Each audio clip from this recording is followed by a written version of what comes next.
I can feel that if Australia is going to go there and pump up its commitment about net zero by 2050, look, I don't know where that's going to land, but what's your sense about whether, if that's where we ultimately land with a new president with 4 years? What do you think? I don't think we should be talked into increasing our commitments without looking at the impact upon Australia. We've got to make sure that we protect the jobs in Queensland, in the resource sector, but we've also got to protect businesses across Australia.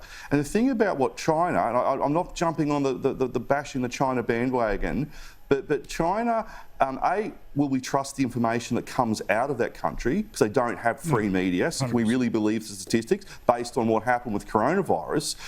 But secondly, what they've just said, China said they've got an aim to have zero emissions by 2050. Well, that's nice. I've got an aim to get a six-pack and get nice, thick, luscious hair again. It's not going to happen. So we've got to have a real reality check here, and I think the Prime Minister is on the money by saying we're going to keep our commitments. We're going to make them, and we're going to reach them, and we're going to look after Australia. But anything else than that, then I think we've got to really, really have a good hard think about that, because I know a lot of Australians would not be keen to put our economy under further pressure, considering we're in recession already.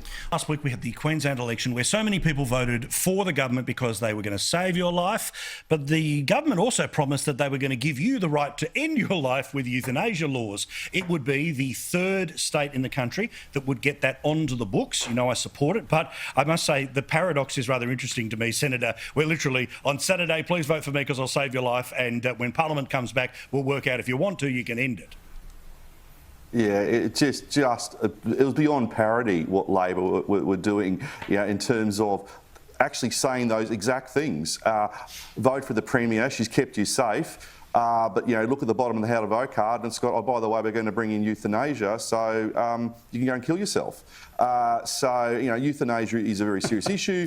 My party, and I understand Labor, will have a conscience vote on it, but it goes to the politics. Why was euthanasia promised as a key commitment of Labor? It was because they wanted the second preferences from an independent candidate running in the marginal seat of Currumbin, who just happened to be the husband of the former LNP member. That's the main reason why they prioritised euthanasia. It was all about ugly politics rather than dealing with what is quite a very serious issue.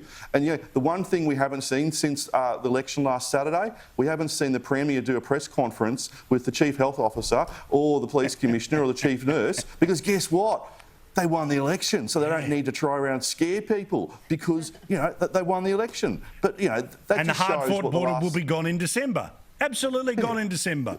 Yeah. We knew this was all about politics, and it's just makes you talk about the stages of grief. Well, I'm stuck at anger in terms of what happened in Queensland last Saturday, and I'm going to be at anger for a long time. So he's got to deal with it. I'm just going to be a really angry senator from Queensland. So, like the election, we're in overtime. Feel free not to go for 4 days, but what do you think?